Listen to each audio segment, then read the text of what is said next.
Monologo, Fogli sparse di Francesco Belleci, soggetto di Massimo Licarì. E ora che sogno dentro a sta casa solo e aspetto la morte, volessi essere in capo da macchina quando accelerava forte, per cangiare o forse scancellare lo disonore e la tua sorte. Sorte di una vicenda che non era colpa tua, figliuzza mia. E ora che tegno tale carne acciacche e ne piglia una malattia, mi sento un sopracarico da terra che non sappa difendere, figliuzza mia. Non sogno più l'uomo di ferro che ti chiamava pupilla mia. Ricordo ancora quando nasciste, era uno sbocciolo pieno di ciavoro. Ti metti a braccia e mi sentia lo cuore felice e lo sangue cavolo. Ma lo Signore si pigliò a tua madre, giure dell'arma mia, e mi rendo conto che non è facile sia per mia che per tia. Che angia a moccione e spesso tagliava la sua fotografia. Mi disperava quando all'asilo la desiava, cara Maria. Ti cresceva insegnando di sentimenti di dignità e di valore, l'amore per la terra, che ne lasciava spesso stanchezza e sorore. Tu eri la mia figlia zuccherata che non mi aveva a toccare. Io che mi ammazzoleava ed erano tante le cose che per te voleva fare. Io ti veria, Maria, ravanza da cannistra e ripasso la ciavureata, quando suonava come una principessa di favola all'ammecata, quando Vanne ti faceva la corte con l'arma innamorata e ti vasava a muccione con la bucca di tia desiata, quando t'allisciava le capite rizze e lucente come l'oro e ti faceva immaginare lo ciapro dell'amore, l'amore vero.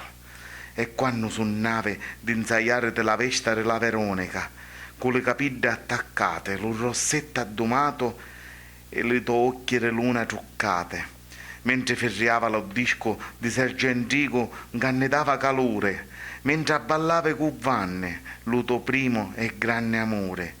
Ma domando, che fine fecero le tue sogni tanto addesiate nella vita?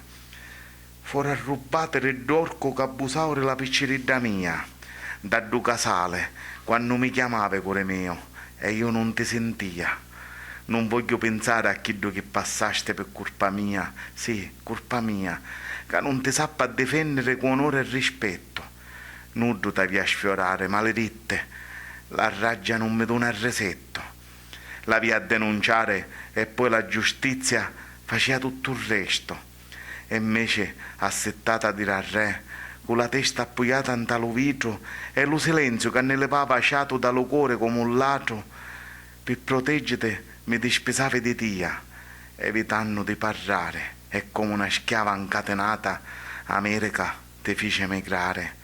Ma domani picchi lo destino saccanio, picchi Gesù mio, e tu moglie mia, perché faceste silenzio dallo cielo stellato? Perdonami, piccerida mia, se non parlava, se lasciava stare, se seminava omertà e silenzio e pescando mi chiantava. Se le tue occhi, figlia, su cerchiate di lacrime ammargiate, se le tue braccia, figlia, su nivore come la pice segnate, se le tuo cuore e la tua arma, figlia, furono violentate, stuprate, è colpa mia, sinta du casale, foro per sempre sfardate e sciazzate. Mi sento come un arbolo che sta seccando e fu spugliato. Mi sento morire giorno, tale anno sto cielo anneggiato. Perdonami, Maria, se mi dispesavi di tia con una faccia di cemento, la via a denunciare e poi ballava con tia, contento, con la musica che suonava e cancellava sto tormento. Perdonami, figlia mia, se ti lasciava all'aeroporto un tuo momento. Lo mio cuore spezzato stiorno, dopo tanto peneare, si sta per fermare. Mentre ti penso e la tua fotografia non mi fermo di guardare. Figlia mia, per lo dolore me lo sento scoppiare dentro petto. Ti volessi abbracciare per l'ultima volta, perché scario lo mio tempo, ma non tengo coraggio di cercarti, anche se è forte l'affetto. E prima di chiudere e dirti per sempre addio un tastoletto, ti lascio sta lettera, figlia mia, tu sei la mia pupilla zuccherata, e tale anno lo tuo vestito, con l'arma addolorata e amara, invoca ancora lo tuo nome, e sto sperando ancora una volta, ripeto, Perdonami Maria, pupilla zuccherata e mai più Veronica.